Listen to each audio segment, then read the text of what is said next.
Good morning. Financial management में आज हम स्टार्ट करेंगे रेशियो एनालिसिस यानी कि अनुपात विश्लेषण। ठीक है, सबसे पहले हम अनुपात का अर्थ यानी मीनिंग ऑफ रेशियो जान लेते हैं। तो वित्तीय विश्लेषण के लिए है ना कि फाइनेंशियल स्टेटमेंट के एनालिसिस के लिए आधुनिक समय में अनुपातों का सार्वभौमिक उपयोग किया जाता है। ठीक है, अनुपात क्या है भाई? किन्हीं दो संख्याओं के मध्य गणितीय संबंध स्थापित करता है। ठीक है, कैंडी व मैक्यूमेन इनके अनुसार अनुपात क्या है? एक मत के दूसरे से संबंध को साधारण गणितीय रूप में प्रकट करना अनुपात कहलाता है। According to the Candian Amsculin, the relationship of one item to another expressed in a simple mathematical form is known as ratio.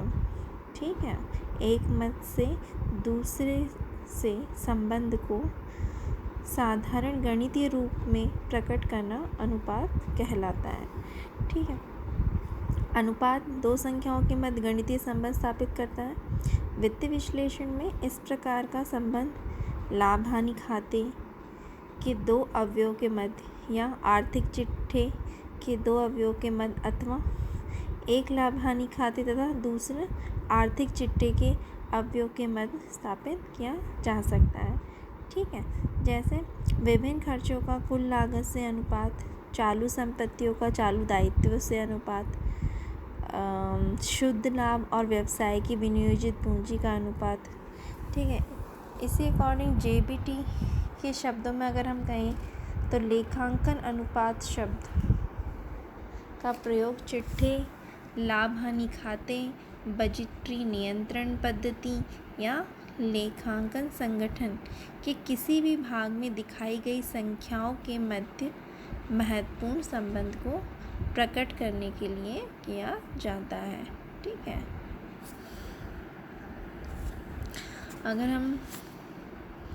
अगर अनुपातों की अभिव्यक्ति की बात करें, एक्सप्रेशंस ऑफ रेशियोज की बात करें, तो सामान्यतः क्या है? अनुपातों को निम्न तीन रूपों से अभिव्यक्त किया जा सकता है।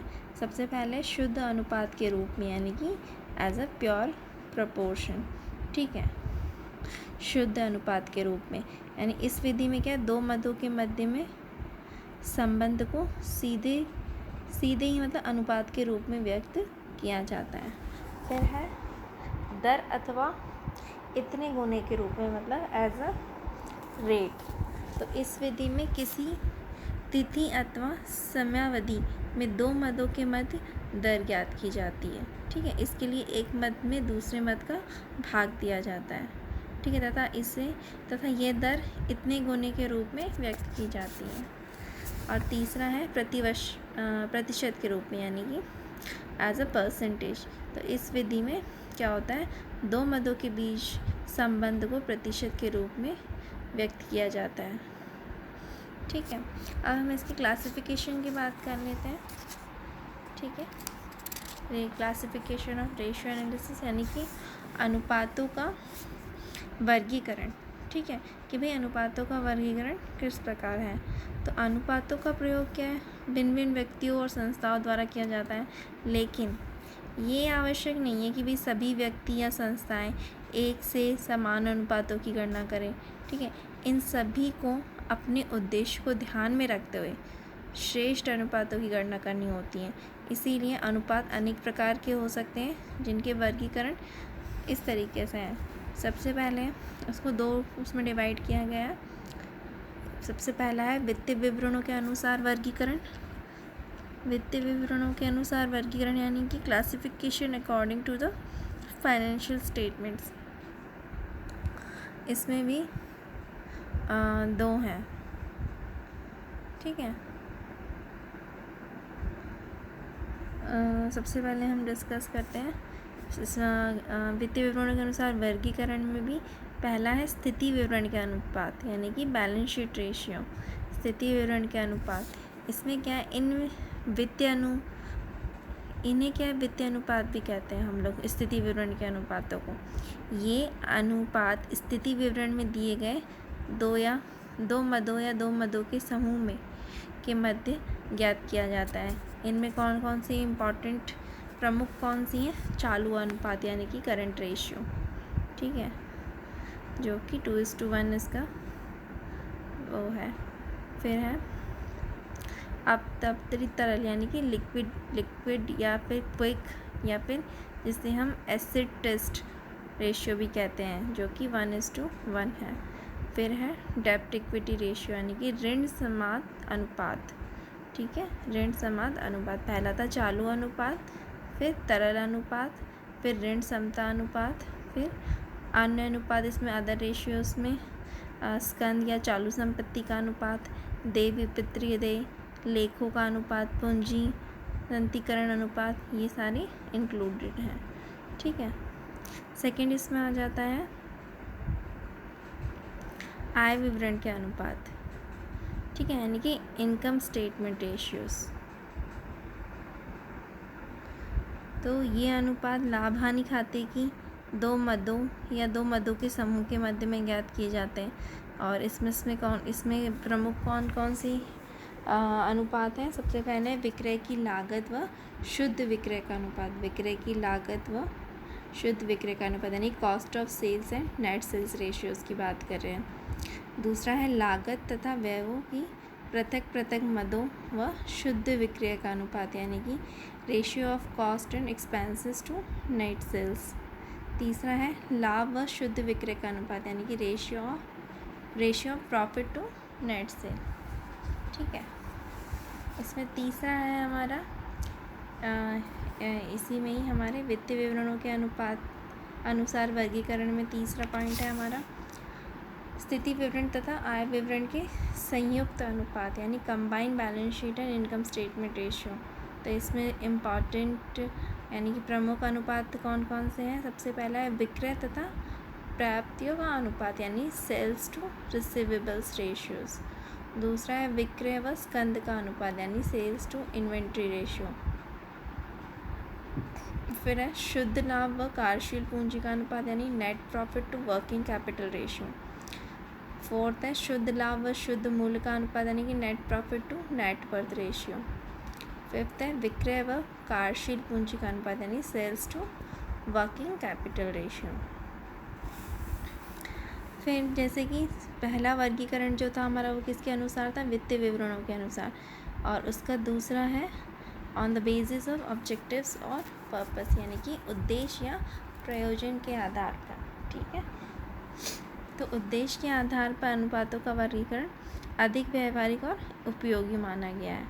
सबसे पहले और इसको भी जो उद्देश्य या प्रयोजन के आधार पर भी इसको भी 4 वर्गों में बांटा गया है। सबसे पहले है तरलता अनुपात यानी कि लिक्विडिटी रेशियो। फिर है लेवरेज या पूंजी संरचना अनुपात यानी कि लेवरेज और कैपिटल स्ट्रक्चर रेशियोज। फिर है तीसरा क्रियाशीलता या सक्रियता अनुपात यानी कि एक्टिविटी रेशियोज। और चौथा है लाभदायकता अनुपात यानी कि प्रॉफिटेबिलिटी रेशियो, ठीक है। सबसे पहले हम लिक्विडिटी रेशियो की बात करते हैं, तरलता अनुपात की। तो तरलता अनुपात वह अनुपात होते हैं जो संस्था की भाई चालू दायित्व चुकाने की क्षमता का मापन करते हैं। और इसमें आने वाले अनुपात कौन कौन से हैं? चालू अनुपात रेशियो यानी कि करंट रेशियो। फिर तरवित या तरल अनुपात यानी क्विक और लिक्विड रेशियो। तीसरा था पूर्ण तरलता अनुपात यानी कि एब्सोल्यूट लिक्विडिटी रेशियो, ठीक है। फिर आता है लेवरेज और कैपिटल स्ट्रक्चर रेशियो यानी कि लेवरेज या पूंजी संरचना अनुपात। तो इसमें ये क्या है भाई, जो लेवरेज और पूंजी संरचना अनुपात है, अनुपात वे अनुपात होते हैं जो संस्था की दीर्घकालीन शोधन क्षमता का मापन करते हैं। इसमें इम्पॉर्टेंट अनुपात कौन कौन से हैं? ऋण समता अनुपात यानी कि डेब्ट इक्विटी रेशियो, स्वामित्व अनुपात यानी कि प्रॉप्राइटरी रेशियो, स्थायी संपत्ति अनुपात यानी कि फिक्स एसेट्स रेशियो, शोधन क्षमता अनुपात सॉल्वेंसी रेशियो, पूंजी दंतीकरण अनुपात यानी कि कैपिटल गियरिंग रेशियो, ऋण सेवा अनुपात डेब्ट सर्विस रेशियो, पूर्वाधिकारी अंश लाभ अंश व्याप्ति अनुपात यानी कि प्रेफरेंस डिविडेंड कवरेज रेशियो। फिर है रोकड़ ऋण सेवा अनुपात यानी cash to debit service ratio. ठीक है, इसी तरह क्रियाशीलता अनुपात यानी कि एक्टिविटी रेशियो।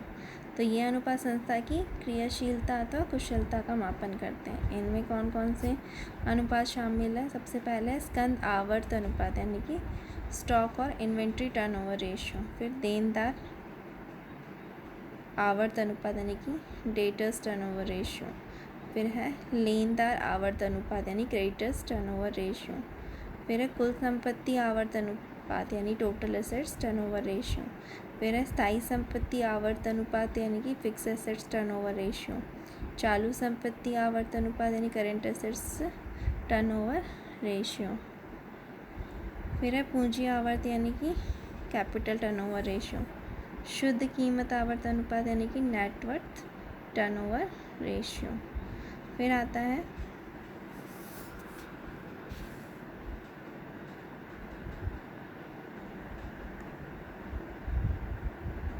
Profitability ratio. ये वे अनुपात होते हैं जिनकी सहायता से संस्था की लाभदायकता का मापन किया जाता है। इसमें कौन कौन से?